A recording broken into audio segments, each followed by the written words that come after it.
اللہ سبحانہ تعالیٰ نے بندوں پر 5 نمازیں فرض کی ہیں. نماز اسلام کا دوسرا بڑا رکن ہے، اسلام کا ستون بھی ہے.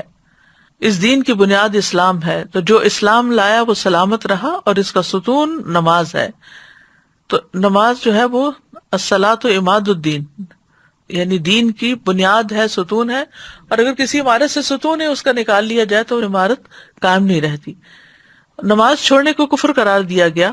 بہقی کہتے ہیں کہ ایمان کے بعد عبادات میں سے نماز کے علاوہ کوئی ایسی عبادت نہیں جس کو اللہ نے ایمان کا نام دیا ہو، اور رسول اللہ صلی اللہ علیہ وسلم نے جس کے چھوڑنے کو کفر قرار دیا ہو. نماز اعمال میں سب سے بہترین عمل ہے. رسول اللہ صلی اللہ علیہ وسلم نے فرمایا، ثابت قدم رہو اور تم ہرگز اس کی مکمل اطاعت نہیں رکھ سکو گے، اور جان لو تمہارا سب سے بہترین عمل نماز ہے، اور وضو کی محافظت وہی کرتا ہے جو مومن ہو. تو اس سے یہ پتہ چلتا ہے کہ جب تک انسان اپنی نمازیں پوری نہیں کرتا اس کے باقی اعمال بھی اس طرح قبول نہیں ہوتے، اور سب سے ٹاپ پر نماز ہی ہے.